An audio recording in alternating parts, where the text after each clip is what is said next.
আমরা যে সস্তা পেয়ে বস্তা ভরে ফেলি, আসলে সেটা কিন্তু ঠিক না। বুঝে শুনে শপিং করাটা ভালো, আর রান্না করাটাও কষ্ট। আসসালামু আলাইকুম, সবাই কেমন আছেন? আশা করি সবাই ভালো আছেন। আমি আলহামদুলিল্লাহ ভালো আছি।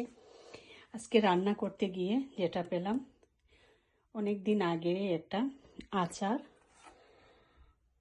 আচারটা মিক্সড আচার। এটা আমাদের বাড়ির গাছের জলপাই, বড়ই, তারপরে আম দিয়ে কড়াই আচারটা অনেকদিন আগের ডিপে ছিল। আমি আজকে লতি রান্না করতে গিয়ে আমি পাই না, খুঁজে শুটকি পাই না। তারপরে 3টা প্যাকেট খুললাম, খুইলা দেখি এই আচার পাইলাম, 2টাতে শুটকি পাইলাম, আর একটা এখনো খুলি নাই। তারপরে দেখি, তারপরে চলেন আজকে কি রান্না করলাম আপনাদের সাথে শেয়ার করি। আমরা যে সস্তা পেয়ে বস্তা ভরে ফেলি, আসলে সেটা কিন্তু ঠিক না। বুঝে শুনে শপিং করাটা ভালো, আর রান্না করাটাও কষ্ট। আজকে যেটা করলাম সেটা হচ্ছে, কি বলবো, 2 বান্ধবী একসাথে রান্না করে ফেলছি। বান্ধবীকে রান্না করাটা কি যায়? ভাবতে পারেন কি করব। তো এখানে আমি মাছ দিয়ে মুকি রান্না করলাম।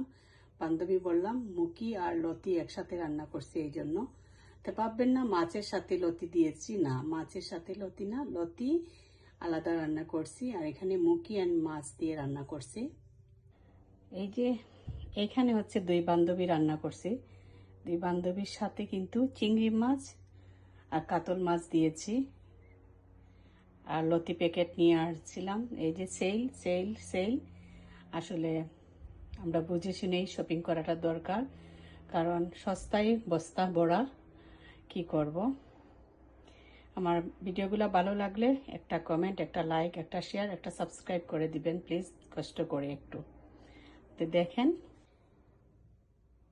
এখানে যা রান্না করলাম, জানি না দেখা যাচ্ছে কিনা, ক্লিয়ার আসতেছে না কেন। এটা রান্না করছি কি, গরু মাংস একদম বোনা করে ফেলছি আজকে দুপুরের জন্য। আরও তো 3-4টা তরকারি আছে, আর আমাদের সিলেটির 4-5টা তরকারি না হলে তো হয় না। তা আজকে যেটা থাকবে কালকে আবার আরও 3-4টা রান্না করলে এরকম হয়ে যায় 6-7টা ডেইলি রান্না। এটা কেমন লাগলো জানাবেন একটু কষ্ট করে, আর দয়া করে সস্তায় বস্তা ভরবেন না কেউ। যাই হোক, বাবার বাড়ির হাত আচারটা তো খাইতে পারবো, শান্তি মিলবে। বাবা নাই, বাবাকে অনেক মিস করি, আম্মাকে মিস করি।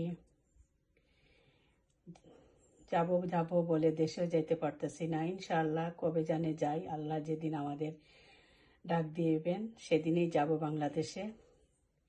আসলে আপনাদের সাথে আমি যোগ করছি, বাংলাদেশে যাই নাই। আমি আগের ভিডিওগুলো ছাড়তেছি, 2 বছর আগে গিয়েছিলাম সেই ভিডিওগুলো। আর আজকে দুপুরে জটপট করে রান্না করলাম, সেল থেকে আনা মাছ এইগুলা। আর একটু ক্লিন করে ফেললাম। হঠাৎ করে মাইক্রোওভেন নষ্ট হয়ে গেছিল আমার রমজান মাসে, তাই ছোট্ট একটা মাইক্রোওভেন কিনছি, ডঙ্গের মতো লাগে, কিছু করার নাই। আমি ভাবছি বাসাটা চেঞ্জ করব, তারপরে আমি যা করি আর কি কিনবো।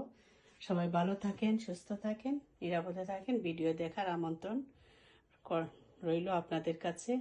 আমার ভুল ত্রুটি ক্ষমা করে দিবেন। প্রতিটা ভিডিওতে লিখতে গিয়ে ভুল হয়, কথা বলতে ভুল হয়, ক্ষমা করে দিবেন সবাই। আল্লাহ হাফিজ, আসসালামু আলাইকুম রহমতুল্লাহি ওয়া বারাকাতুহু।